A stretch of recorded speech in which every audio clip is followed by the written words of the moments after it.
सादर प्रणाम। मैं हूं नवीन और आपका स्वागत करता हूं प्रेमचंद पद पे। प्रेमचंद पद पे आपके सामने मैं प्रस्तुत हूं एक नए कार्यक्रम के साथ जिसका नाम है अभिव्यक्ति।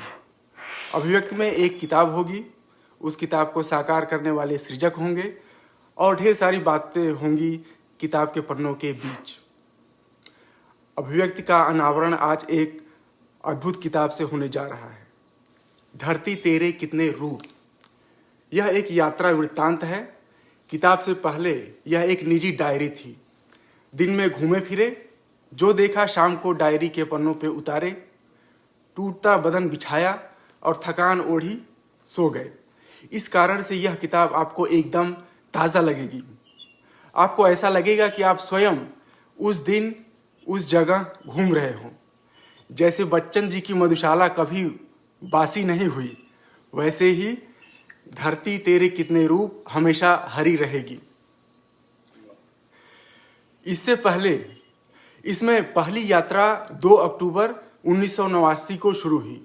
यह यात्रा थी साइकिल से 7000 किलोमीटर की।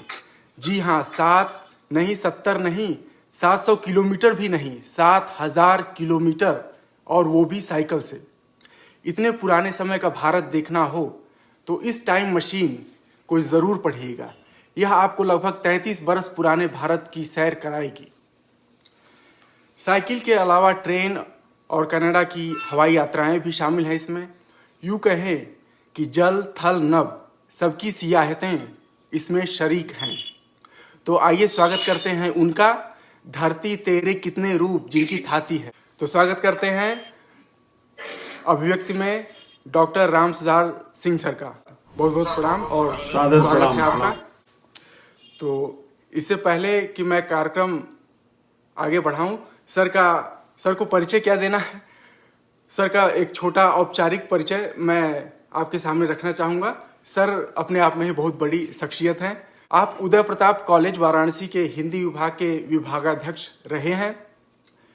कागज़ पे तो अवकाश प्राप्त हैं, परंतु अवकाश प्राप्त की नई परिभाषा लिख रहे हैं। आप साहित्य के दफ्तरों में ओवरटाइम करते रहते हैं। आपके कंठ से निकली हिंदी उच्चारण की मानक है। धरती तेरे कितने रूप के साथ साथ सर जी की बहुत सारी अन्य किताबें हैं, जिनमें प्रमुख है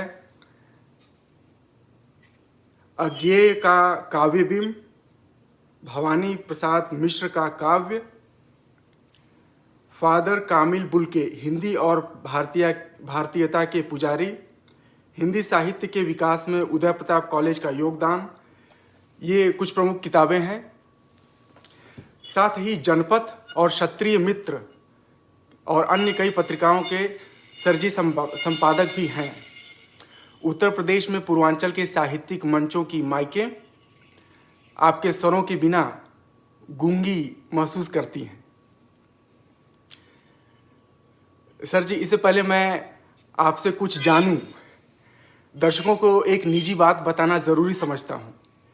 इस अद्भुत किताब के साथ साथ अभिव्यक्ति में एक अद्भुत बात और है। मैं Uday Pratap college inter college का छात्र हूं। सर जी हमारे गुरु हैं। क्योंकि सर जी हमारे गुरु हैं और चेला गुरु से सवाल पूछे। यहाँ श्री राजीव जी ने गुरु चेला को उल्टी कुर्सियों पर बैठा दिया है। उनके आदेश का पालन भी करना है। तो मैंने सर जी को इस असहज स्थिति को बताया।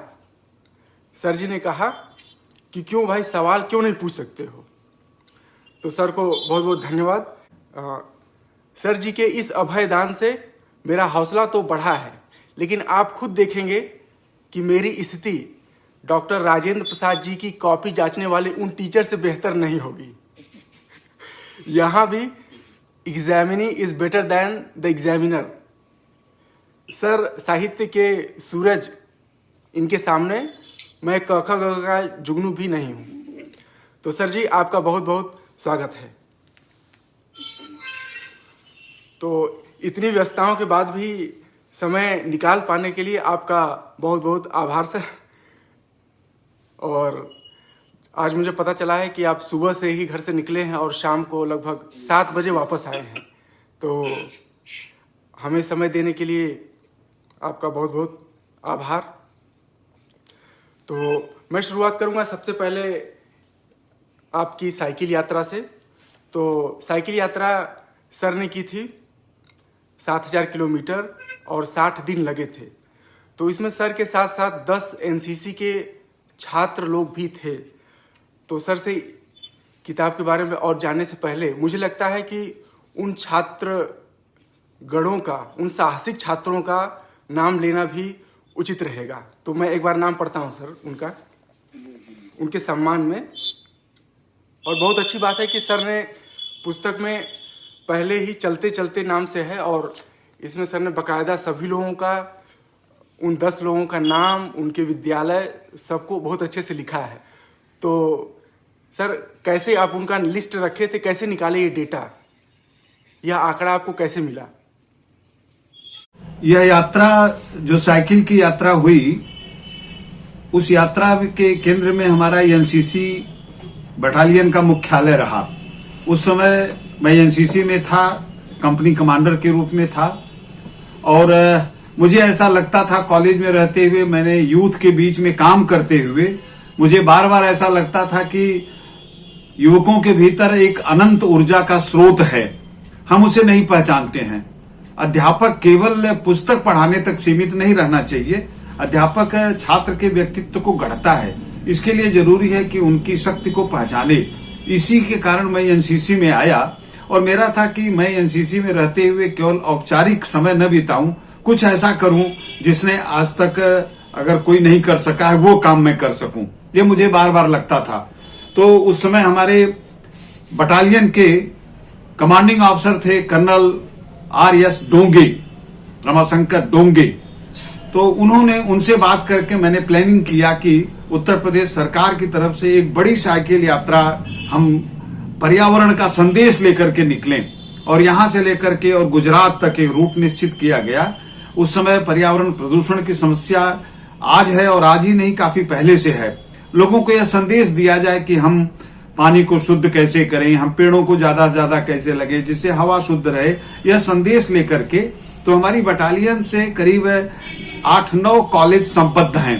संपूर्णानंद संस्कृत विश्वविद्यालय संबद्ध है, बड़ा गांव पीजी कॉलेज था, गंगापुर कॉलेज था, उदय प्रताप इंटर कॉलेज था।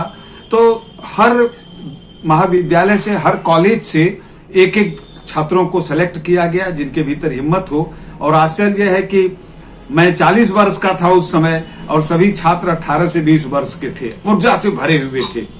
उनको लेकर के मैं एक साइकिल यात्रा पर निकला, और आश्चर्य की बात है कि हम लोगों के पीछे कोई भी सपोर्टिंग नहीं चल रही थी।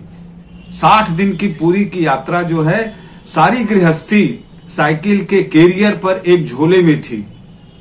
और यात्रा करते समय मैं हमेशा ये सोचता था कि अगर जीवन यापन हमारा एक झोले से हमारी सारी आवश्यकता पूरी हो सकती है, तो इतना बड़ा महल क्यों बनाया जा रहा है, क्यों इतना तामझाम हुआ जा रहा है, अगर जीना इतना ही है तो। इस उद्देश्य से यह यात्रा शुरू हुई, और जितने भी कॉलेज इससे संबद्ध थे उस कॉलेज के लड़कों को सेलेक्ट करने का काम बटालियन ने किया, और मैं उनको लेकर के आगे बढ़ा। एक चीज और कहना चाहूंगा, नवीन के साथ बात करने का यह अवसर उपलब्ध कराया राजीव ने, प्रेमचंद पथ ने, इसलिए उनके प्रति आभारी हूं। डॉक्टर केदारनाथ सिंह एक बड़े ज्ञानपीठ प्राप्त जो साहित्यकार, बड़े कवि रहे। वो उदय प्रताप कॉलेज के छात्र थे, और वो भी नवीन की तरह से यहाँ इंटरमीडिएट के छात्र रहे। एक बार जनसत्ता में एक इंटरव्यू दिया था केदारनाथ सिंह ने, और उन्होंने कहा था कि मैं जिस कॉलेज में पढ़ता था वहां कविता के कीटाणु बहुत अधिक थे। यदि मैं उदय प्रताप कॉलेज का छात्र नहीं हुआ होता, और चाहे जो कुछ होता, कभी नहीं हुआ होता, तो कम से कम यह साहित्य का कीटाणु एक इंजीनियर नवीन के भीतर भी आया, जिस पर मुझे गर्व है कि नवीन जैसा भी साहित्य की अभिरुचि रखने वाला विद्यार्थी यहां से पैदा हुआ, जो आज दूसरे देश में जाकर के एक साहित्य का वातावरण बना रहा है। और शायद कॉलेज की वह परंपरा जिसने नामवर सिंह और केदारनाथ सिंह को पैदा किया, वह परंपरा और अधिक समृद्ध हो रही है ऐसे विद्यार्थियों से। अब आगे बात करिए। बहुत बहुत धन्यवाद सर, आपका आशीर्वाद मिलता रहा है हमेशा। मैं अपनी रचनाएं आपसे साझा करता रहता हूं, और मैं चाहता हूं कि आप छड़ी से उन रचनाओं को पीटें कि नवीन ये ठीक नहीं है, ये ठीक नहीं है। तो ऐसे मैं आपका और आशीर्वाद लेता रहूँगा। तो जैसे कि आपने कहा कि ये यहाँ यहाँ यहाँ आप गए, तो हम गांव में अक्सर सुना करते थे ना, जैसे कोई कहा कि अगर मैं भोजपुरी में बोलूँ तो कहते थे कि तू हमके मत सिखावा, हमो दुनिया देखले है। तो ये किताब जब मैं पढ़ा तो हमको उस कथन का वास्तविक मूल्य समझ में आया कि हम दुनिया देखे हैं, तो दुनिया देखने से क्या हमारे विचार विकसित होते हैं और क्या क्या चीज़ें हम सीखते हैं, हम नए नए लोगों से मिलते हैं, उनकी कठिनाइयाँ देखते हैं। तो वाकई में इतने साल बाद ये किताब ने उस लाइन का मतलब समझाया कि हम दुनिया देख ले। तो बहुत बहुत धन्यवाद सर। आपने इस किताब को जैसे एक डायरी के रूप में थी, और केदारनाथ सिंह सर ने भी आपसे आग्रह किया था कि इससे घूंघट उठाया जाए, और इसका समय आ गया है कि ये जन कल्याण के लिए समाज में जाए। तो मैं उन बड़े भाइयों का नाम पढ़ूंगा ताकि उनको भी नमन हो सके जहाँ भी हों। आप लोग आशा है कि स्वस्थ होंगे। तो सर ने लिखा है, इन चयनित 10 छात्रों में श्री राजीव कुमार सिंह, श्री सत्येंद्र कुमार श्रीवास्तव, प्रवीण श्रीवास्तव, विनय सिन्हा, अमित कुमार सिंह, आप सभी उदय प्रताप कॉलेज के छात्र हैं।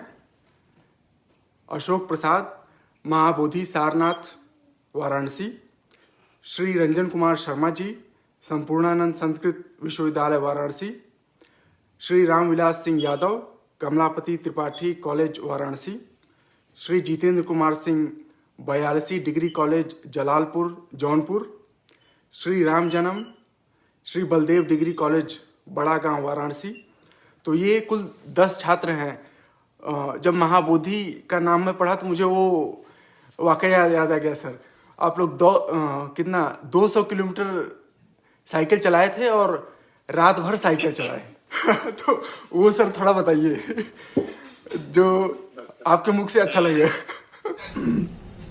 बहुत सारी यादें हैं उस दौरान की, और मैं कहना चाहूंगा कि इस 70 साल में मैं सब कुछ भूल जाऊंगा, 70 साल की उम्र का आदमी, लेकिन जो 60 दिन की यात्रा रही साइकिल की, उसका एक एक दिन याद है, एक एक क्षण याद है। मैंने पहले बताया कि हम लोगों के पास कोई सपोर्टिंग नहीं थी, हमारे पास खाने के लिए पैसा था, लेकिन हम रुकेंगे कहां यह बिल्कुल निश्चित नहीं था। और परिणाम इसका हुआ कि कभी बहुत अच्छी जगह। और ये भी ध्यान देने की बात है कि इन 60 दिनों में हम लोगों ने रुकने के नाम पर कोई पैसा खर्च नहीं किया। ऐसा नहीं कि मैं किराया देकर के किसी धर्मशाला या किसी होटल में रुका। कुछ जगहें अच्छी उपलब्ध हो गई जहां सोने की अच्छी सुविधाएं हुई, नहीं मिला तो कॉलेज और स्कूल का पता लगाते थे, और उसके बरामदे में जो आदमी 150 किलोमीटर साइकिल प्रतिदिन चलाएगा, उसे बहुत मोटे गद्दे की जरूरत नहीं है सोने के लिए, वो तो गिरेगा और सो जाएगा, तो सुबह उठ जाएगा। तो साइकिल से चलते हुए रास्ते में हमें लगा कि, और मेरा उद्देश्य व्यक्तिगत था कि मैं वहां की भौगोलिक, सामाजिक, सांस्कृतिक स्थितियों को देखूं, और जो लोग भी मिलते थे मैं उन लोगों से बात करूं, उनसे साझा करूं वहां की स्थितियों को, उनके जीवन के बारे में, उनके व्यवहार के बारे में, उनके त्योहारों के बारे में मैं साझा करना चाहता था। और कोशिश ये होती थी कि हम दिन भर चलें, शाम को सूर्यास्त के बाद हम यह कोशिश करते थे कि हम न चलें अंधेरे में, क्योंकि अनजान प्रदेश है और कहीं कोई दुर्घटना हो सकती है। तो मैं केवल अकेला नहीं था, मेरे साथ 10 विद्यार्थी थे जिनकी पूरी की पूरी जिम्मेदारी मेरे ऊपर थी। और साइकिल से चलती, जिस घटना की आपने याद दिलाया, हम लोग राजस्थान के एक स्थान पर थे कहीं, और दोपहर को ये हुआ कि रोज तो हम लोग ढाबे पर और कहीं इधर उधर खा लेते हैं, आज अपने बना करके खाया जाएगा। तो लड़कों ने तैयारी कर लिया। लड़के बहुत फास्ट होते हैं ना, मुझे कुछ करना नहीं होता था, कहाँ रुकना है, कैसे करना है, सब व्यवस्था वो कर लेते थे। तो एक घर से बर्तन मांग करके और फिर चावल दाल बना करके खिचड़ी बनाई गई, और खाते हुए एक उसमें राजीव ने कहा कि सर अगर आप कहें तो हम अहमदाबाद चलकर रुकें, और अहमदाबाद वहां से 240 किलोमीटर दूर था। तो हमने कहा कि नहीं, तुम अकेले, हम लोग रात में नहीं चलते थे, लेकिन ये हुआ कि आज यह भी एक प्रयोग किया जाए। और हाईवे पर हम लोगों ने एक साथ स्टार्ट किया। हमने कहा तुम अकेले नहीं जाओगे, जाएंगे हम सब साथ में जाएंगे। हाँ। और आपको आश्चर्य होगा, पूरी रात हम लोग चलते रहे, जी पूरी सर। रात। जी सर। और रास्ते में चाय की दुकान है, चूंकि हाईवे था, वहां चाय पीते हुए बात करते हुए और 240 किलोमीटर पर अहमदाबाद गए। उसी बीच में एक जंगली रास्ते से जाते हुए, जिस अशोक कुमार की आप बात किए, ठंड पड़ रही थी, 4 बज रहा था, कुछ ठंड थी और साइकिल चलाते चलाते उसको नींद आ गई साइकिल पर। ये बात दूसरों को समझ में नहीं आएगी कि जब साइकिल चला रहा है तो कैसे सो सकता है। मैंने खुद इसका अनुभव किया। राजस्थान के एक हाईवे पर मैं चल रहा हूं, हाथ हैंडल पकड़े हुए है, पैर चल रहे हैं पैडल पर, लेकिन मैं सो गया हूं। तब तक एक ट्रक बगल से हूं आवाज करते हुए गुजरती है। मुझे एक झन्नाटा लगता है और मैंने कहा कि नहीं, ये गलत है, कुछ भी हो सकता है। तो अशोक कुमार को साइकिल चलाते हुए नींद आ गई, पैर चल रहा है और नींद आ गई और गिर गया फटाम से। पता लगा कहां से आवाज आई, तो वो गिरा हुआ है। तो एक जुनून था। शुरुआत में यह आश्चर्य हुआ था कि हम कैसे, जो मैं कभी स्पोर्ट्समैन भी नहीं रहा, इतनी लंबी साइकिल नहीं चलाया था, लेकिन आदमी के भीतर मुझे चौथे पांचवें दिन लगा कि मैं कहां फंस गया आकर के, ये मुझसे नहीं हो सकता है। लेकिन आदमी के अंदर कितनी शक्ति ऊपर वाले ने दे रखी है, उसे उसका पता नहीं है। 4-5 दिनों के बाद ऐसा लगा कि साइकिल के पैडल से हम पूरी दुनिया नाप सकते हैं, कोई थकावट ही नहीं है। क्योंकि भीतर निराला ने लिखा है ना कि यह एक और मन रहा राम का जो न थका। हम सबके एक भीतर मन है जो ऊपर है, जो थकता है परिस्थितियों की, विपरीत परिस्थितियों से। लेकिन एक दूसरा मन भी है जो हमारे अंतस में विद्यमान है, वो कभी थकता नहीं है। और उसी मन से हम लोगों ने इस यात्रा को पूरा किया। और बनारस से लेकर के आप सोचिए कि यहाँ से मैं रूट को एक बार स्पष्ट करना चाहूंगा, जो लोग भी इसको सुन रहे हैं उनके लिए। बनारस से मिर्जापुर, रीवा, सतना, पन्ना, खजुराहो से झांसी, झांसी से उज्जैन होते हुए, झाबुआ जिला होते हुए अहमदाबाद, वहां से जामनगर, जूनागढ़, द्वारिका, पोरबंदर, सोमनाथ, और सोमनाथ से फिर अहमदाबाद आए और फिर उदयपुर, जयपुर होते हुए, दिल्ली होते हुए फिर वापस आए, अयोध्या होते हुए बनारस। तो एक बड़ा भूभाग, उसका एक प्रत्यक्ष दर्शन दृष्टि, और देख करके लगा कि सारी दुनिया को, जैसे कहा ना कि हम दुनिया को देखे हैं, दुनिया तो हमने नहीं देखा, लेकिन जो देखा वो कभी भुलाया नहीं जा सकता। तो सर मेरी एक जिज्ञासा है, सवाल तो मैं नहीं कहूँगा, जिज्ञासा है कि आप किताब पे धरती तेरे कितने रूप, इस पे आपका नाम लिखा है राम सुधार सिंह, जबकि आपने शोध किया हुआ है, आप डॉक्टर हैं। तो अमूमन देखा जाता है कि जो पीएचडी कर लिए हैं वो डॉक्टर लिखना, डॉक्टर कहलाना भी पसंद करते हैं। तो मैं आपसे जानना चाहूँगा कि आपके डॉक्टर राम सुधार सिंह की बजाय केवल राम सुधार सिंह लिखने की क्या व्यक्तिगत वजह है? कोई वजह नहीं है। पीएचडी करना और डॉक्टरेट की उपाधि करना महाविद्यालय और विश्वविद्यालय में सेवा प्राप्त करने के लिए आवश्यक है, इसलिए वह करना जरूरी था और इसीलिए मैंने उसको किया भी और उसका लाभ मिला। लेकिन अपने नाम के साथ हमेशा लगा करके रखना कोई आवश्यक नहीं है। व्यक्ति, माँ बाप ने जो नाम दिया वो अपने आप में पर्याप्त है। मैं दूसरे को क्यों बताता चलूं? मैं एनसीसी में था और एक लंबे समय तक 15 वर्ष तक मैं एनसीसी में मेजर था, मेजर रैंक पर कार्य कर रहा था, लेफ्टिनेंट और कैप्टन के बाद मेजर। मैंने कभी भी अपने नाम के साथ मेजर नहीं लगाया। उसी तरह से डॉक्टर भी लगाने में मुझे बहुत असुविधा होती है, और खास करके लेखन के रूप में या साइकिल की जब यात्रा कर रहा हूं बच्चों के साथ या यात्राएं कर रहा हूं तो स्वयं। और एक बात और होता है, हम लोग जब अपने एनसीसी की ट्रेनिंग में जाते हैं, नागपुर ट्रेनिंग होती है, तो उस ट्रेनिंग में जब जाते हैं तो जिस दिन हम वहां पहुंचते हैं, 1 महीने की ट्रेनिंग होती है, बड़ी टफ ट्रेनिंग होती है। तो जब हम वहां पहुंचते हैं तो उसी दिन हमको एक चेस्ट नंबर मिलता है। मतलब आपको एक कपड़े का बना हुआ रहता है जिसमें गर्दन में लटका लीजिए, तो आपको जैसे 16 ये कह रहा हूं कि मेरा पहला 16 नंबर था, तो आगे पीछे आपके 16 लगा था। दूसरे दिन से आपका नाम भी गायब हो गया। आप हेलो, दूसरा कोई बुला रहा है, हेलो 16, कहां जा रहे हो, 16 कम हियर। तो 2-3-4 दिन के बाद लगा कि मैं राम सुधार सिंह नहीं हूं, मैं तो 16 हूं। तो जहां जाता है तो दूसरी बार गया तो दूसरा नंबर 24 हो गया, 26 हो गया। तो जब तो और 1 महीने के अंदर अपना नाम जैसे भूल गया। तो नाम तो हमारी एक केवल पहचान है, पहचान हमारी केवल है, हम जो हैं वो ज्यादा महत्वपूर्ण है। इसीलिए मैं अपनी रचनाओं के साथ या जहां कुछ लिखता हूं निबंध आदि, वहां भी मैं अपने नाम के आगे डॉक्टर नहीं लगाता हूं। अपने आप में पूरा है। जिस माँ बाप ने मेरा यह नाम रखा, क्यों रखा, क्या इसका अर्थ है, मुझे नहीं पता है। सब लोग कहते भी हैं कि बड़ा अजूबा नाम है, और ऐसा नाम तो देखने में नहीं मिलता है। नवीन तो बहुत मिल जाएगा, राजीव तो लाखों हजारों मिल जाएंगे। राम सुधार सिंह का मतलब क्या हुआ? तो लोग कहते भी हैं कि भाई जो जो राम को भी सुधार दे वो राम। मैंने कहा नहीं, मैंने कहा इसका अर्थ यही है कि जिसको राम भी नहीं सुधार सके आज तक। अच्छा।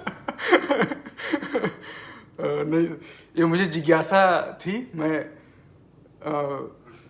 मैं देखा हूँ, एक और मेरे मित्र हैं जो पीएचडी किए लेकिन वो लिखते नहीं, लेकिन उनकी विचारधारा, आपकी विचारधारा जो है उनसे काफ़ी मिलती जुलती है।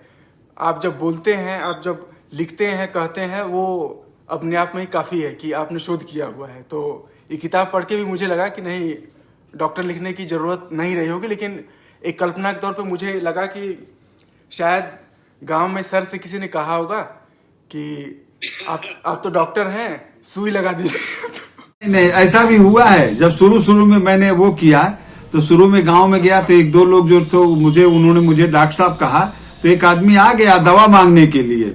ये भी सही है, हाँ, कि आप जरा दवा दीजिए, खांसी आ रही है, आप तो डॉक्टर हैं।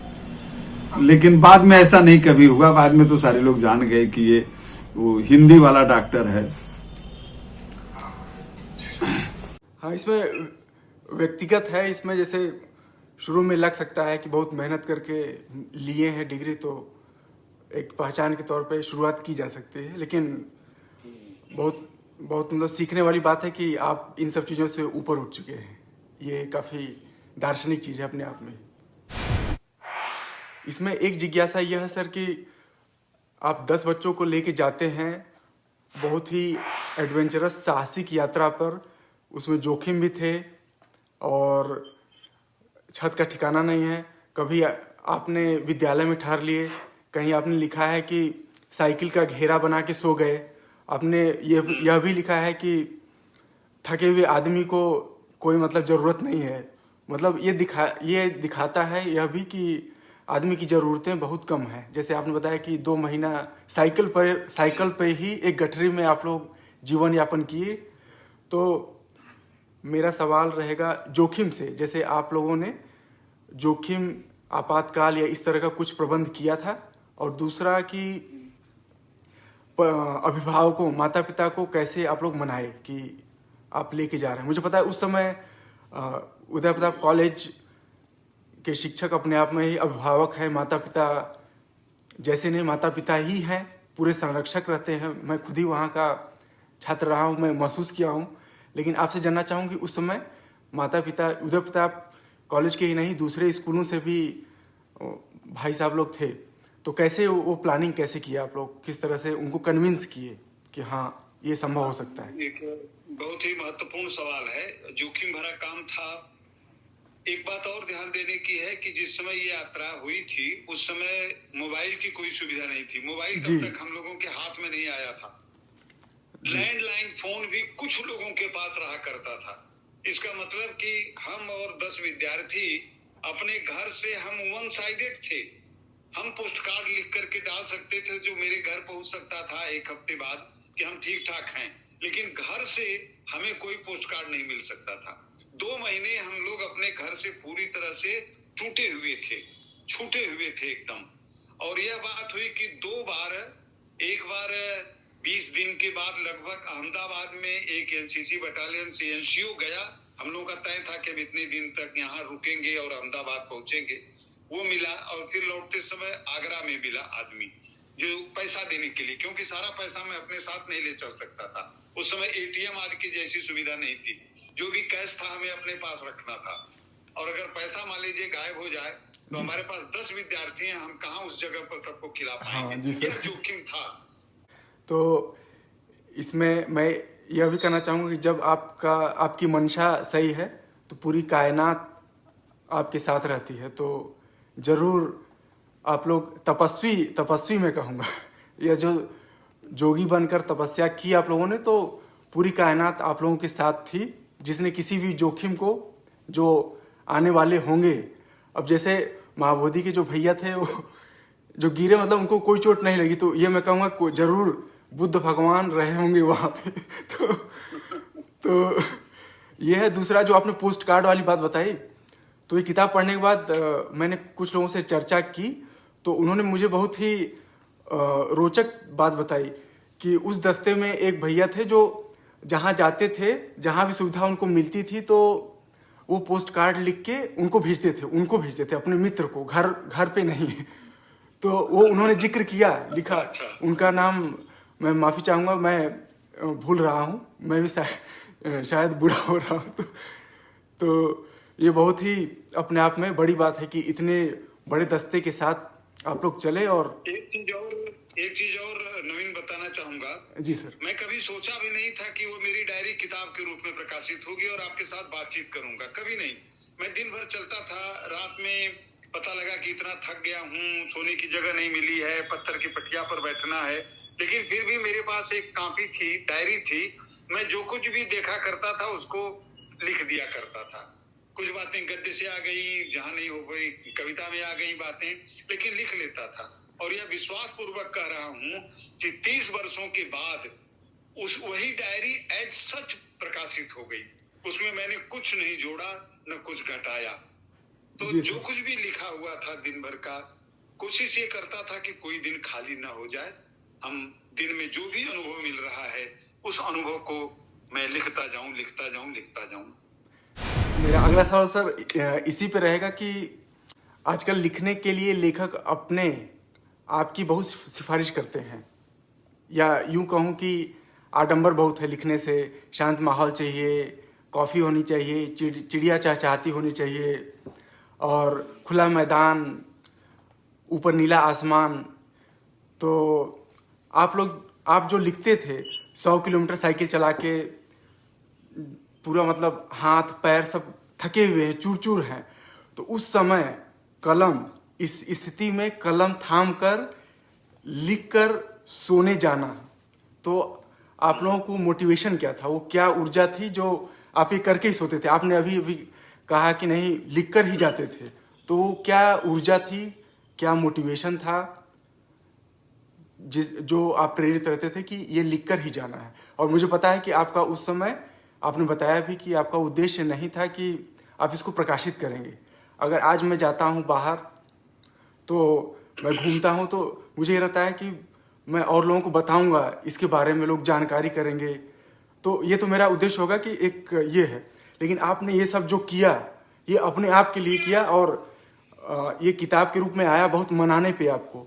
तो क्या था, मतलब क्या कारण था जो आप उसको लिखते थे इतनी थकान के बावजूद? आपके इस प्रश्न का उत्तर आपके शीर्षक में छिपा हुआ अभिव्यक्ति में। हर आदमी चाहता है उसके भीतर जो है वह अभिव्यक्त कर दे, यह तो अभिव्यक्ति है। और दूसरा, हिंदी के कवियों में मुझे भवानी प्रसाद मिश्र बहुत प्रिय कवि हैं मेरे, दूसरे शतक के कवि हैं भवानी प्रसाद मिश्र। उनकी एक कविता है, इस कविता को सब लोग ध्यान से सुने। कुछ लिख के सो, कुछ पढ़ के सो माने सोना। कुछ लिख के सो, कुछ पढ़ के सो, तू जिस जगह जागा सवेरे, उस जगह से बढ़ के सो। कुछ लिख के सो, कुछ पढ़ के सो, तू जिस जगह जागा सवेरे, उस जगह से बढ़ के सो। ये भी कोई जिंदगी है? जहां उठे थे वहीं सो गए। कुछ लिख के सो, कुछ पढ़ के सो। तो इस पंक्ति ने मुझे बहुत प्रेरणा दी। सोने के पहले चाहे जिस स्थिति में हो, कुछ लिख के सो, कुछ पढ़ के सो।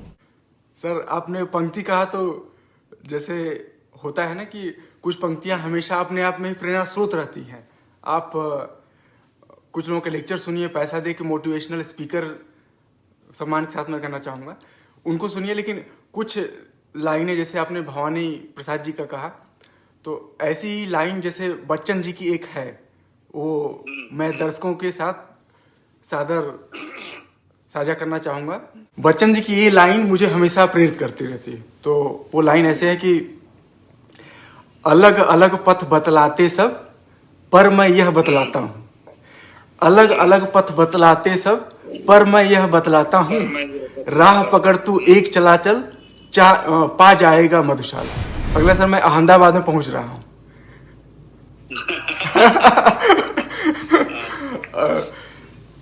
अहमदाबाद का एक बहुत ही रोमांचक वाकया है। तो उसके बारे में पढ़ने के बाद मेरी क्या स्थिति थी वो मैं बाद में साझा करूंगा। पहले आप वो ठेले वाली बात बताइए, ठेला गोल। नवीन, आप उदय प्रताप कॉलेज के छात्र हो तो शायद इसीलिए इतनी हंसी आ रही हो, क्योंकि आप हॉस्टल में रहे हो तो यहाँ के छात्रावासों में अक्सर होता है। उदय प्रताप कॉलेज के छात्रावास में जो लोग नहीं पढ़े हैं, नहीं रहे हैं, वो इसका अनुमान नहीं लगा सकते हैं। भाऊ साहब मेस में खाना बनाते थे और 5 लड़कों ने तय कर लिया कि आज मेस को गोल करना है। जी सर। मेस को गोल करना है तो बैठ गए खाने के लिए और हाथ से नाप करके रोटियां खाने लगे। कि जो 20 लोगों के खाना बना है वो 5 लोगों ने खा लिया। अहमदाबाद में हम लोग पहुंचे, हमारे पास उतना पैसा नहीं था कि हम बड़े होटल में खा सकें, लेकिन उतना कम भी नहीं था। अगर लड़के 100-150 किलोमीटर साइकिल चला रहे हैं, युवा हैं, तो उनको उतनी कैलोरी मिलनी चाहिए। इसलिए मैं ध्यान देता था कि उनको पौष्टिक खाना मिले। लेकिन अहमदाबाद एक महानगर है, बड़ा, इसीलिए हम लोग कभी भी रात में रुकने के लिए बड़े नगर को नहीं अपनाते थे। छोटी जगहों को जहां खाने की अच्छी चीजें मिल जाएं और सुविधाजनक ढंग से मिल जाएं। तो अहमदाबाद बड़ा नगर था, तो लड़कों ने ढूंढ लिया कि कहाँ खाना है।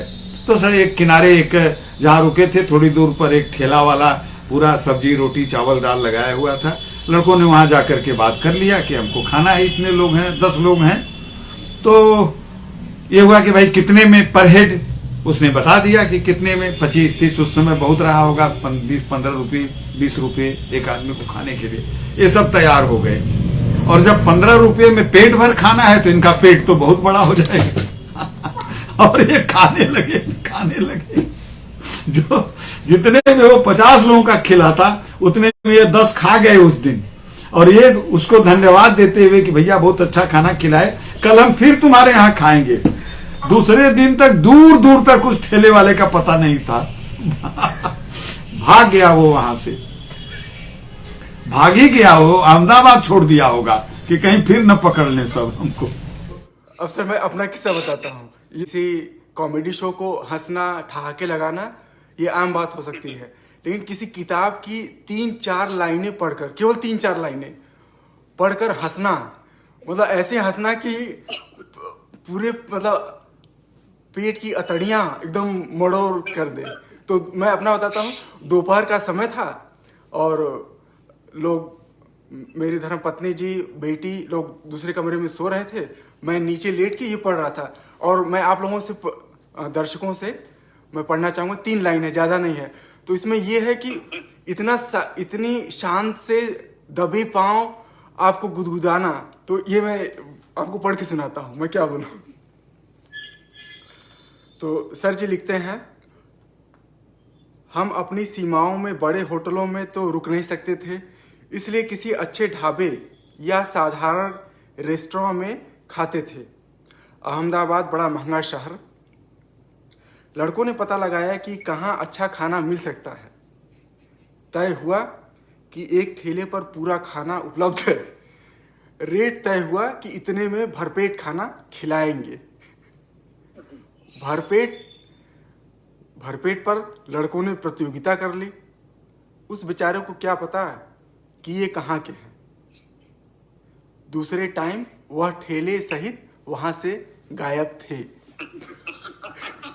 तो इतनी 3-4 लाइन में आप खूब मगन है, डूबे हुए हैं। इतना खासतौर से जो लोग उस कॉलेज से हैं, जो ये गोल करने में भागीदार रहे होंगे, रोटियां उड़ाए होंगे, मेस गोल किया होंगे, उनके लिए मैं कह नहीं सकता हूँ। मतलब इतना तो मैं कोई कॉमेडी शो या किसी जोक पे हंसा नहीं हुआ जितनी किताब पे तो एकदम नहीं। कोई ऐसी किताब नहीं है, कोई ऐसा वाकया नहीं है किताब में जो इतना मुझे गुदगुदाया होगा। जैसा कि हम जानते हैं कि यह किताब अवतरित होने से पहले एक डायरी के रूप में छुपी थी। मतलब आप यात्राओं के दौरान जो देखते थे ताज़ा ताज़ा लिख देते थे। इन जगहों के बारे में आपने बहुत सारे तथ्य भी बताए हैं, जैसे वो एक लिंग का आसन, इस पर नहीं किसी का शासन है। तो यात्रा से पूर्व इन जगहों के बारे में आप कितनी जानकारी इकट्ठी करते थे? जैसा आपने बताया कि उस समय न तो मोबाइल था और गूगल की तो बात ही छोड़ दें। तो एक बात तो थी कि मैं जहां जाता था, जिन ऐतिहासिक स्थलों पर, जैसे झांसी का किला, खजुराहो, उज्जैन का महाकाल मंदिर, ऐसे स्थानों पर, या नाथ द्वारा या एक लिंग का जो आपने बात कहा है, तो रास्ते में चलते हुए लोगों से बात करते हुए, यहाँ रुकते हुए उसके ऐतिहासिक महत्व पर थोड़ी सी बात कर, मेरे पास कोई पुस्तक नहीं थी, कोई और संसाधन नहीं था, कोई कुछ भी नहीं था जिससे कि उन जगहों को, लेकिन लोगों से बात करता था। और हिंदी का विद्यार्थी होने के नाते एक पढ़ने की रुचि प्रारंभ से रही है। और साहित्य का विद्यार्थी केवल कविता नहीं पढ़ता है, साहित्य का विद्यार्थी तो इतिहास, भूगोल, समाज शास्त्र, उसको सब कुछ पढ़ना पड़ता है। तो उन स्थानों के बारे में, या जैसे श्याम नारायण पांडे की हल्दी घाटी का मैंने उद्धृत किया, तो मेरे स्मरण में ये सारी चीजें थीं और कुछ जगहें स्मरण में थीं। फिर ऐसा नहीं कि बाद में मैंने कहीं से मदद लेकर के उसको किया, यह स्मरण में थी और जितना भी याद हो सकता था, जिस रूप में याद हो सकता था। और कुछ जानकारी वहां के लोगों की, जैसे उदाहरण के लिए बताऊं कि हम चित्तौड़ में हैं, तो वहां आप देखे होंगे ऐसे स्थानों पर छोटी छोटी बुकलेट्स मिला करती हैं। चित्तौड़ पर या उज्जैन के मंदिर पर छोटी बुकलेट्स होती हैं।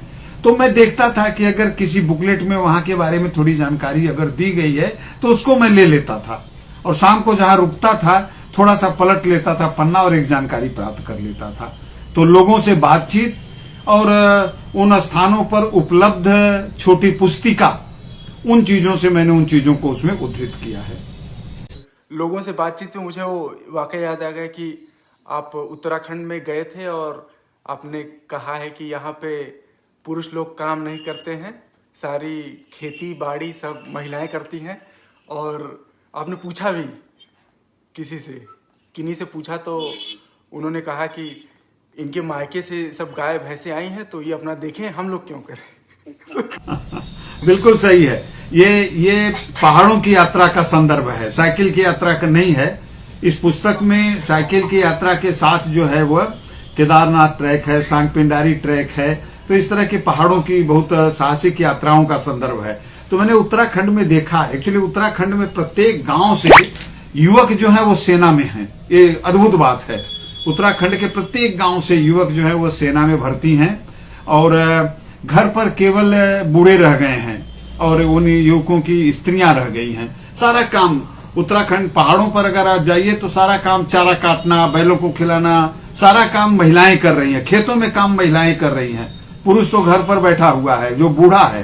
तो मैंने पूछा कि भाई कारण क्या है, तो लोगों ने यही बताया कि वो दहेज के रूप में वो लेकर के आती हैं गाय भैंस, और वो तो कहता है आदमी कि तुम लेके आए हो तो तुम इसको खिलाओ, तुम इसका पालन करो। तो काम करती हैं महिलाएं, बहुत मजबूत हैं वहां की, बहुत काम करने वाली हैं, बहुत शारीरिक रूप से सुदृढ़ हैं, इसलिए वो काम करती हैं। और खेतों में सारा काम, जुताई का, बुआई का, कटाई का, दूर में पहाड़ों में एकदम अंधेरा हो गया है और बड़े गट्ठर लाद करके अपने सर पर जाती हुई मैंने स्त्रियों को देखा पहाड़ों में।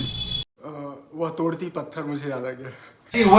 वह तोड़ती पत्थर में तो वह स्त्री मजबूरी में पत्थर तोड़ रही है, ये पत्थर तोड़ रही है मजबूरी में नहीं, शौक से तोड़ रही हैं, उस उल्लास से तोड़ रही। ये अंतर है दोनों में। ये भी पत्थर तोड़ रही हैं, कठिन काम ये भी कर रही हैं, लेकिन इनके भीतर सृजन है, इनके भीतर कुछ रचने का, अपने घर को संभालने का वो है। और उसकी तोड़ती पत्थर का आपने जिक्र किया, तोड़ती पत्थर की जो मजदूरी नियुक्ति बैठी है उसकी आंखों में एक पीड़ा भी है। देखा मुझे उस दृष्टि से जो मार खा रोई नहीं, ये रोई हुई आंख वाली नहीं है, इनके भीतर तो है अपनी मेहनत से सब कुछ संभालने की जिद है एक, क्योंकि उनका पति देश की रक्षा कर रहा है तो वो अपने घर को संभाल रही हैं। जी, हमारे पास समय की बहुत सारी सीमाएं हैं। मैं बहुत सारे वाकयों को पूछ नहीं सकता हूं सर से, लेकिन आप किताब को पढ़ेंगे तो आपको जरूर लगेगा बहुत ही गागर में सागर है। ऐसे सर चलते चलते कभी साइकिल वाले से पूछ लिए, कभी दूध वाले से पूछ लिए कि भाई क्या चल रहा है। तो उसमें एक और है, जब चर्चा चल रही है तो सर दूध बाल्टे वाले भाई साहब रहते हैं और चलते साइकिल चलाते समय आप कल्पना करिए पूछ लिए कि पानी मिलाते हैं तो चूंकि सर मुसाफिर हैं, वहाँ के हैं नहीं, तो क्रेडिबिलिटी का कोई खतरा नहीं था बाल्टे वाले भाई साहब को, तो उन्होंने बड़ी ईमानदारी से जवाब दे दिया कि हाँ थोड़ा तो मिलाना पड़ता है। तो इस तरह के वाकई हैं। किताब बहुत ज़बरदस्त है, आप पढ़ेंगे। मैं सब कुछ बता नहीं सकता हूँ, पता चला अमृता प्रकाशन के लोग नाराज हो जाएं कि आप किसको किताब दे दिए ये तो पूरा पोल ही खोल दिए। तो इसी रोचक वाकयों में एक सर, आप लोग जब गुजरात से राजस्थान पहुंचते हैं तो लगभग सीमा पर ही आप 11 लोग साइकिल से जा रहे हैं, तो वहां पे आप लोगों के साथ कुछ अजीब होता है। आप लोगों को अप्रत्याशित स्वागत मिलता है, फिर अजीब भी लगता है। ये पूरे साइकिल यात्रा का सबसे ये रोचक प्रसंग है, सबसे रोचक प्रसंग है ये। बिल्कुल गुजरात से राजस्थान के तरफ बढ़ते समय हम लोग सुबह 10 बजे का समय रहा होगा, हम अपने गति से जा रहे हैं साइकिल से 10 लड़के एक साथ है। हम लोगों में एक संयोजन जरूर रहता था, ऐसा नहीं कि सभी अलग थलग हो जाएं। आगे वाले से और पीछे के बीच में एक तारतम्य बना रहता था, कोई बिछुड़ने न पावे। अगर गैप हो गया तो रुक जाते थे जब तक कोई पीछे वाला आ नहीं जाता था। तो हम लोग जा रहे हैं, थोड़ा पहाड़ी इलाका है निर्जन सा, तब तक एक जगह देख रहे हैं कि कुछ छोटे बच्चे, स्कूलों के छोटे बच्चे अपने हाथ में माला लेकर के खड़े हैं। और हम लोगों को जब देखा उन्होंने तो तुरंत आगे आए, उनके साथ 2 अध्यापक हैं, तुरंत आकर के और लड़कों के गर्दन में तथा मेरे गर्दन में वो माला डाला और आगे जो है मिठाई का डिब्बा खोल करके रख दिया। बच्चों ने मिठाई खाया, उसमें से 2-4 फिर आगे बढ़े। मुझे लगा कि भाई कहीं से क्या ऐसा बच्चे तो आनंद में हैं कि मिठाई खाने को मिल रही है, खूब खाए, 2-2, 4-4 लेकर के खाए।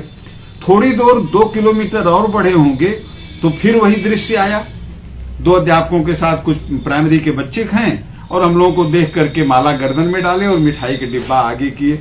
तब तो मैं चकरा गया, मुझे लगा कि नहीं कोई न कोई गड़बड़ है, हमारे स्वागत के लिए यहाँ क्यों कोई आएगा भाई, कहीं है। तो तुरंत आगे बढ़ करके हम एक ढाबे के अंदर रुक गए हम, और थोड़ी देर के बाद देखे उस दिन राजस्थान गवर्नमेंट के द्वारा विदेशियों की, खासकर रशियंस की साइकिल एक्सपीडिशन था राजस्थान के, और वो सरकारी आयोजन था। और करीब 7-8 की संख्या में रशियन युवक, वो उनकी साइकिल भी अलग तरह की थी, रेसिंग साइकिल थी, उस पर चढ़ते हुए वो तेजी से आगे बढ़े और उनके स्वागत के लिए राजस्थान सरकार ने वो सारा आयोजन किया था। तो 2-3 जगह का तो मिठाई और माला हम लोगों को मिल गई थी। इसके बाद वो यात्रा आगे बढ़ी तो मुझे लगा कि हम इन विद्यार्थियों का कितना दुरुपयोग भी करते हैं। साइकिल यात्रा हो रही है, साइकिल सरकारी कार्यक्रम है, हम, और वो हुआ क्या होगा, लड़के खड़े रहे होंगे सुबह 9 बजे से और 11, साढ़े 11, 2 घंटे खड़े हैं, वो रैली आ नहीं रही है।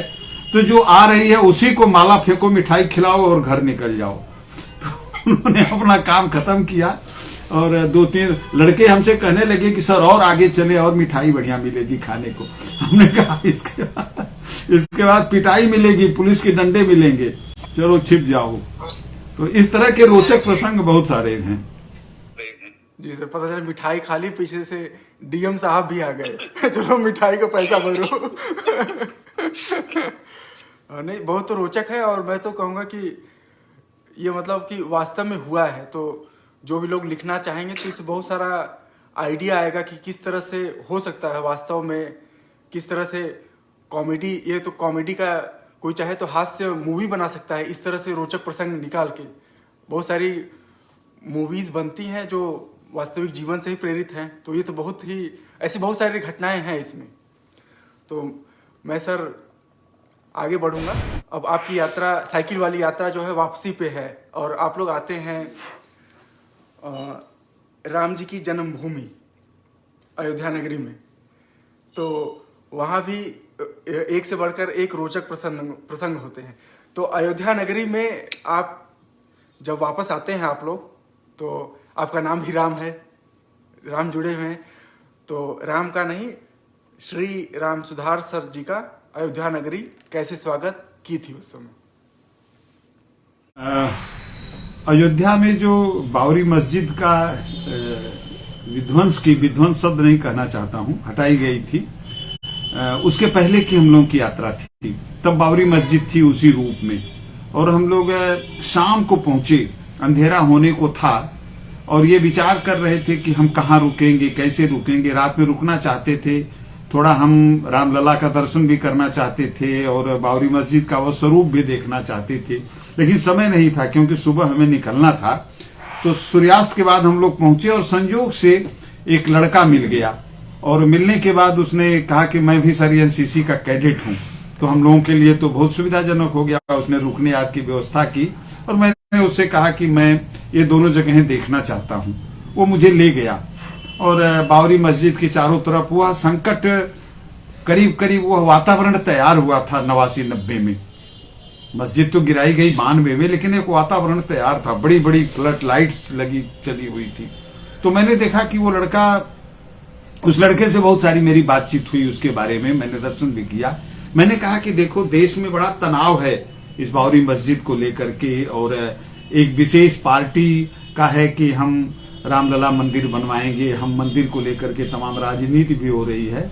वो लड़का एक्चुअली मुसलमान ही था। उसने मुझे बताया कि सर अयोध्या, मैंने उसमें संकेत किया है, उस घटना का भी संकेत किया है। उसने बताया कि सर अयोध्या के हिंदू मुसलमानों में कोई वो नहीं है, हम सब एक हैं। यह राष्ट्रीय स्तर पर राजनीति इसको विषाक्त कर दे रही है, नहीं तो हम लोगों के यहाँ कोई इस तरह का भेद नहीं है, और अयोध्या में तो हम भाई भाई की तरह से रह रहे हैं। तो मैंने जाके देखा कि बाबरी मस्जिद का जो ताला खुला हुआ था, उसके भीतर राम लक्ष्मण की मूर्ति थी। वहां पुजारी पूजा कर रहे थे, और जिस मस्जिद के अंदर राम लक्ष्मण की पूजा हो रही हो, वह मस्जिद तो हो ही नहीं सकती है, मस्जिद वो थी ही नहीं। और उस लड़के का भी कहना था कि अगर राजनीति नहीं होती तो धीरे धीरे धीरे यह हिस्सा गिर जाता है, तो मंदिर ही है। लेकिन अब वो उस पर बहुत सारी बातें, मेरा कहना आज संदर्भ बदल गया है, आज वो मस्जिद नहीं है। और 24 के इलेक्शन के पहले भारतीय जनता पार्टी एक बड़ा भव्य राम मंदिर बनवा रही है, तो अलग संदर्भ है। लेकिन राम के रूप में अयोध्या अगर उसी रूप में है, सरजू हैं, तो हमारी आस्था का प्रश्न है। और मैं उस समय ये सोचता था कि अगर इतने ज्यादा देश भर के मंदिरों को मुगलों ने तोड़ा, यह बिल्कुल सत्य है, इसमें कोई झूठ बात नहीं है, तो एक अगर अयोध्या के मंदिर को इस देश का हिंदू अपनी आस्था के कारण कह रहा है कि इसको छोड़ दो, तो मुसलमानों को छोड़ देना चाहिए था, और शायद तब वो हमारे हृदय के और करीब आ गए होते। लेकिन परिस्थितियां हैं, सबके अपने अपने मानदंड हैं, अपने अपने तर्क हैं, उस रूप में कोई टिप्पणी नहीं की जा सकती है। लेकिन उस समय हम लोगों ने देखा था कि बाबरी मस्जिद थी, उसके भीतर किस तरह से पूजा हो रही थी, और वह स्वरूप जो रामलला का था वह किस रूप में। जी सर, तो नहीं, ये किताब पढ़ने के बाद लगा कि यह किताब जो है भारत को जोड़ती है। तो अगर मैं ग्राउंड लेवल पे, जमीनी स्तर पे बात करूं, तो मुझे ये लगा कि मतलब सब लोग एक ही हैं। ये कहीं से तो है जो हवा दी जा रही है, और लोगों में उस हवा के कारण जो है ईर्ष्या, द्वेष, घृणा, नफरत, जो भी कर लीजिए, लेकिन है। लेकिन और मुझे विश्वास भी है इस बात का कि जब लोग उबेंगे और ऐसी किताबें और आएंगी जो जमीन से रूबरू कराएंगी, तो नफरत बुझेगी और प्रेम ही सर्वोपरि रहेगा, वहीं बचेगा, क्योंकि प्रेम ही शाश्वत है। तो सर, इसके आगे अब अगला जो सवाल मैं करूंगा, ये अब मैं आपके घर आ रहा हूँ आपके नहीं, मैं और सही कहूँ तो अपने घर आ रहा हूँ। तो आपने सर साइकिल की यात्रा करी 60 दिन छात्रों के साथ, फिर पहाड़ नापे छात्रों के साथ, पूर्वोत्तर के जो राज्य हैं, असम, अरुणाचल प्रदेश, वहाँ गए, वो भी छात्रों के साथ। या दूसरे तरीके से मैं कहूँ कि गुरु माता श्रीमती पानमती जी आपके साथ नहीं थी। हम लोग जो है 1-2 यात्राएं अगर इस तरह से कर लें, तो हमारी बहुत जवाबदेही बनती है, घर पे सवाल पूछा जाता है, मतलब क्या है, क्या बात है। तो कभी आपको ऐसा हुआ कि आप आए हों और आपको आपकी जवाबदेही बनी हो और कभी आपको संभालना पड़ा हो? नहीं, मेरी इन यात्राओं में परिवार ने मेरा साथ दिया, मुझे प्रोत्साहित किया है। हो सकता है कि भीतर कुछ नाराजगी भले रही हो, लेकिन बाहर से ऐसा कुछ भी नहीं था। वह भी वही विश्वास की बात है। जो विश्वास अभिभावकों का था, वह विश्वास घर के लोगों का भी था। मेरे बच्चे छोटे थे, सभी अभी पढ़ रहे थे, मुझे उनका ध्यान देना चाहिए था। यह एक तरह से मैं कहूँ तो घर की जिम्मेदारियों के प्रति मेरा गैर जिम्मेदारानापन था ये, कि मैं महीनों महीनों छोड़ के घर कैसे चलेगा, क्या होगा, किस तरह होगा। मैं घर के बाहर हूँ, बच्चे अभी छोटे थे, सभी पढ़ रहे थे, लेकिन एक जुनून था और उस जुनून में मेरे परिवार ने और पत्नी ने मेरा साथ दिया। ये अच्छी बात है। गुरु माता जी को और आपके परिवार के सभी लोगों को प्रणाम करता हूँ, जिनके उत्साह की वजह से आप जो है धरती तेरे कितने रूप जो है समाज को मिला है, तो इसमें आप लोगों का बहुत बड़ा योगदान है। कनाडा की पहली यात्रा ऐसी है, कम से कम इस किताब में जिसका जिक्र मिलता है, जिसमें आपके साथ गुरु माता जी गई हैं। आपने सीएन टावर, नियाग्रा फॉल बहुत सारे देखे और उन पे कविताएं भी लिखी हैं। नियाग्रा फॉल पे तो मेरे हिसाब से 2 या 3 कविताएं लिख दी हैं। तो गुरु माता के साथ आप हैं और सोच भी रहे हैं। तो मैं आपसे यह जानना चाहूँगा कि एक लेखक के तौर पे, तो पहली बात कि गुरु माता जी को कभी आपकी कलम से ईर्ष्या हुई? कभी उन्होंने आपसे कहा कि आप चलते तो मेरे साथ हैं, लेकिन सोचते हैं लिखने के बारे में, कुछ और ही आपके दिमाग में चलता रहता है, तो ये संतुलन आप कैसे बनाते हैं? या मेरा व्यक्तिगत सवाल भी हो सकता है। नहीं। मेरी पत्नी भी हिंदी में एमए है, पीएचडी भी है वो, और उनकी पढ़ने में बहुत रुचि है, बहुत पढ़ती हैं वो। बहुत सारी किताबें, खासकर उपन्यास और कहानियां जिनको मैंने पढ़ा ही नहीं है, मेरे लाइब्रेरी में हैं, उन्होंने सब पढ़ लिया है। पढ़ने की प्रति रुचि है, लेकिन वो लिखी नहीं कुछ है। इसलिए वो चाहती हैं, उनकी बहुत इच्छा है कि मैं बहुत सारी किताबें लिखूं।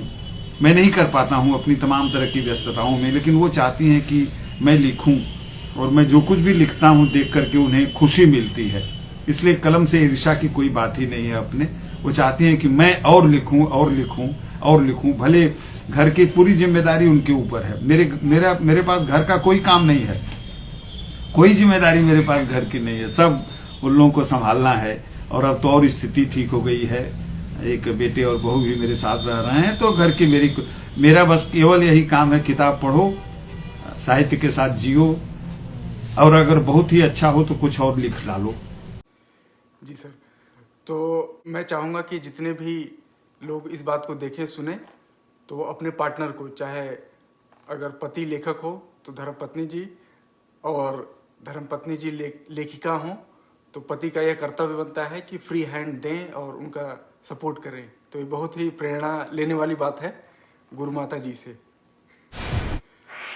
तो ये अभी तक की बात हमारी रही इस पुस्तक पे आधारित। तो सर जैसा महान व्यक्तित्व हमारे सामने हो और केवल एक पुस्तक की बात हो, तो थोड़ी नाइंसाफ़ी लगती है, लगता है कुछ अधूरा सा रह गया। और सर हिंदी के लिए हमेशा से प्रयासरत हैं, हिंदी को कैसे आगे ले जाया जाए, कैसे पाठक बढ़ें। तो एक सर कुछ दिन पहले एक वाकया हुआ था। अब मैं थोड़ा इस किताब से बाहर निकल के पूछता हूँ आपसे, जानना चाहूँगा कि मेरे एक मित्र हैं, उदय प्रताप कॉलेज से ही हैं, बहुत पढ़ते हैं, तो उन्होंने दिल्ली में एक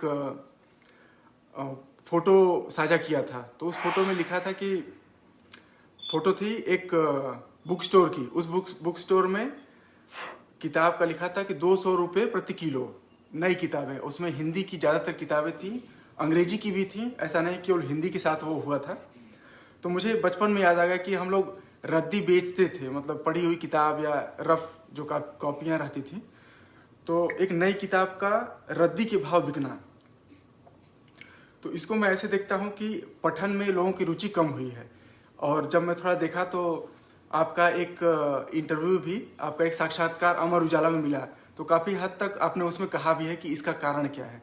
तो कृपया आप प्रेमचंद पथ पे अभिव्यक्ति में इस पे प्रकाश डालें कि क्या कारण है कि लोग जो है पढ़ने से दूर हो रहे हैं। और हम बात करते हैं ना कि भारत विश्व गुरु बनेगा, तो पढ़ेगा नहीं तो विश्व गुरु कैसे बनेगा?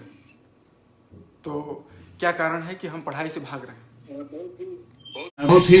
बहुत ही महत्वपूर्ण विचारणीय यह सवाल है, आज की चिंता का भी विषय है, केवल सवाल नहीं है। आज जिस तरह से मोबाइल और इंटरनेट और गूगल्स आ गए हैं, इसने पढ़ने की प्रवृत्ति को बहुत कम किया है।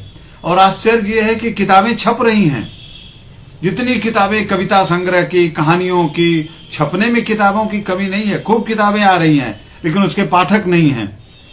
केवल कुछ 100 किताबें छप रही हैं, लोगों में पठनीयता बहुत अधिक कम हो गई है। और कोविड के पिछले 2 वर्षों के भीतर जो है, कोविड में पिछले 2 वर्षों के भीतर जो है और पढ़ने की प्रवृत्ति कम हुई। लड़कों की पढ़ाई किताब से अलग हट करके मोबाइल पर होने लगी, इसने और अधिक कम किया।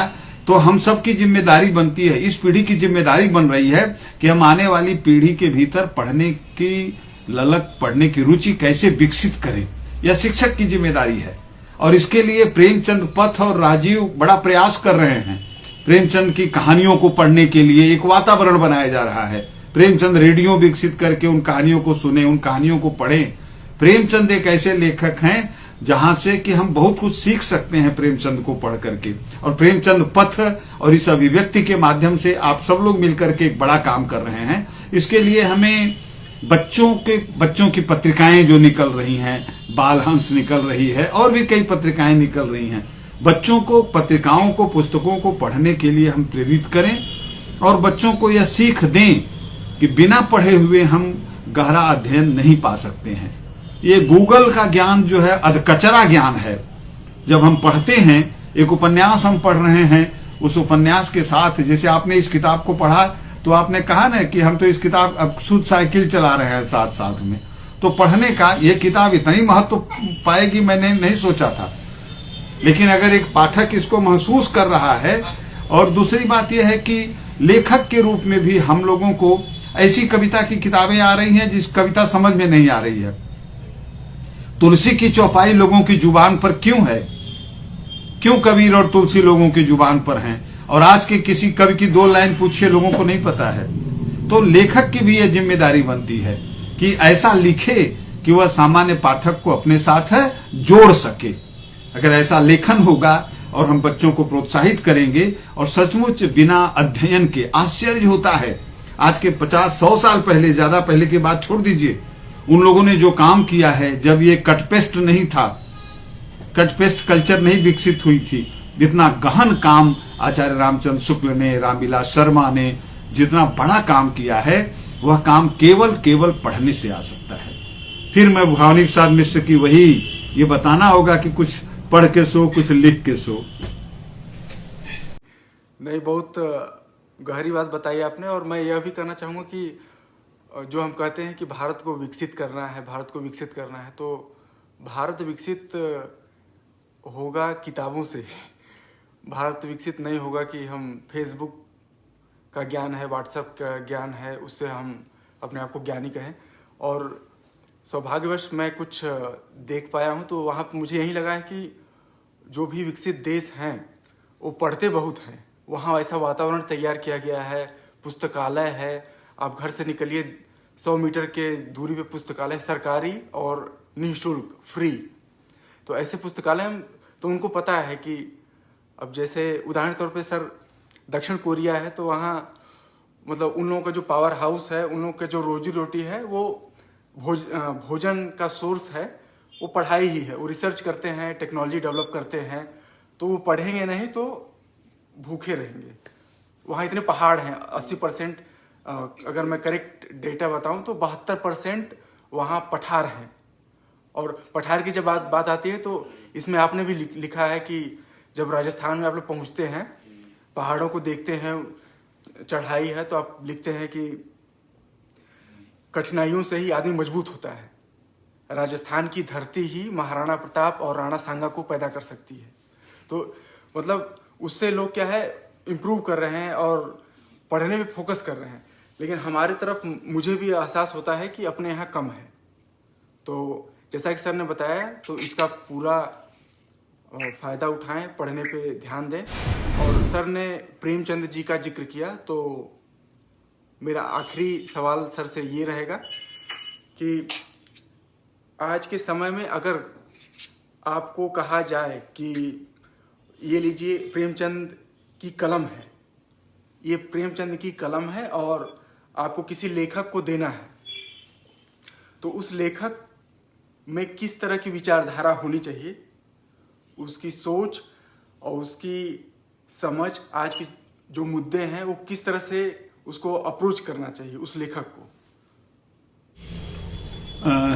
प्रेमचंद का सबसे बड़ा वैशिष्ट्य ये है कि प्रेमचंद के पहले जो हिंदी का एक बड़ा पाठक वर्ग अथवा वे लोग जो हिंदी सीखते थे चंद्रकांता संतत पढ़ने के लिए, वह जो बड़ा पाठक वर्ग था, एक कल्पना की दुनिया, एक मनोरंजन का साहित्य पढ़ रहा था। एक बिल्कुल जादुई करिश्मा चंद्रकांता संतति की थी। ऐसे साहित्य को पाठक वर्ग पढ़ रहा था लाखों लाखों की संख्या में। प्रेमचंद ने उस पाठक वर्ग को गांव के किसान के पास ले आए, जो हमारी समस्याएं थी उसके पास ले आए, अलगू चौधरी और जुम्बन के पास लेके आए पंच परमेश्वर में प्रेमचंद ला करके, कि हमें ये यथार्थ का जीवन गांव का रखना है। और प्रेमचंद का यह जो सबसे बड़ा कार्य था, इसमें प्रेमचंद पूरा का पूरा साहित्य के व्याकरण को उन्होंने बदल दिया। उस समय की जो समस्याएं थी, मैं तो ये कहता हूं बार बार कि गांधी जी स्वतंत्रता आंदोलन की जो लड़ाई राजनीति के क्षेत्र में लड़ रहे थे और उसके बहुत सारे मुद्दे थे, अछूत उद्धार की समस्या थी, जो सांप्रदायिकता की समस्या थी वह थी, किसानों की समस्या थी वह थी, उस फ्रंट पर गांधी जी जहां लड़ रहे थे, प्रेमचंद अपने साहित्य के माध्यम से, अपने उपन्यास और कहानियों के माध्यम से उस लड़ाई को, जो देश की ज्वलंत समस्याएं थी, जो रूढ़ियां थी, आडंबर थे, अंधविश्वास थे, उसके खिलाफ प्रेमचंद लड़ रहे थे और देश की जनता को जागृत कर रहे थे।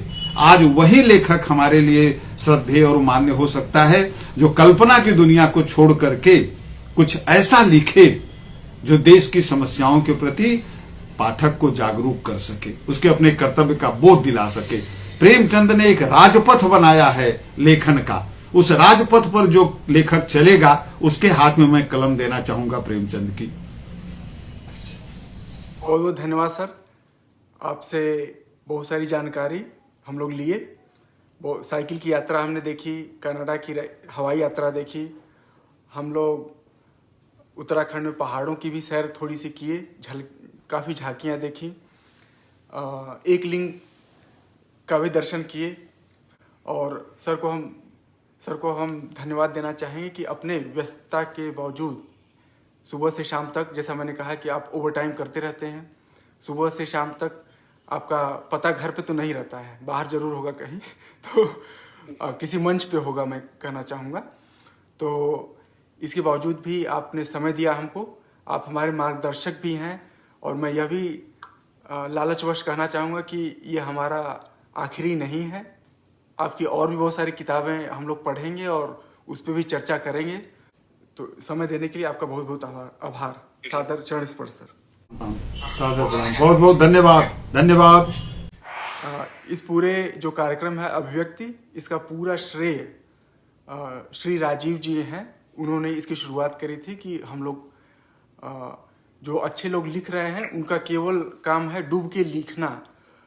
वो मतलब उसमें नहीं है कि इसका हम प्रचार करेंगे या इससे कुछ आमदनी, मतलब जो पूरे डूबे हुए लोग हैं जो हिंदी में साहित्य में, तो उनको हम पूछेंगे कि क्या कारण थे इस किताब को लिखने में, उनकी यात्रा कैसी है, उनके कुछ और विचार जानेंगे। तो उन्होंने ही यह शुरुआत करी थी। तो सबसे बड़ा आभार उनका जो उन्होंने इतनी अच्छी शुरुआत करी है। और हम लोग आपके मार्गदर्शन में डॉक्टर राम सुधार सर हमारे मार्गदर्शक हैं। प्रेमचंद पथ में काफ़ी योगदान है उनका। उनके मार्गदर्शन में इस अभिव्यक्ति को नई ऊंचाइयों तक लेके जाएंगे, ऐसी हमारी आशा है। तो इसके साथ साथ बहुत बहुत आभार आप लोगों का। सर कुछ कहेंगे तो अच्छा रहेगा। अच्छा सचमुच मेरा भी यह पहला अवसर है प्रेमचंद पथ के अभिव्यक्ति कार्यक्रम का, और मुझे बहुत अच्छा लग रहा है। राजीव को धन्यवाद दे रहा हूं और नवीन को भी बहुत अधिक। नहीं यह रुचि जैसे लग रहा है, इतनी दूर से आप बात कर रहे हो, जैसे लगता है कि उदय प्रताप कॉलेज का एक छात्र, एक काबिल छात्र हमारे सामने बैठ करके बतकही कर रहा है। इस बतकही को जिन लोगों ने सुलभ बनाया है, उन सभी के प्रति बहुत बहुत आभार।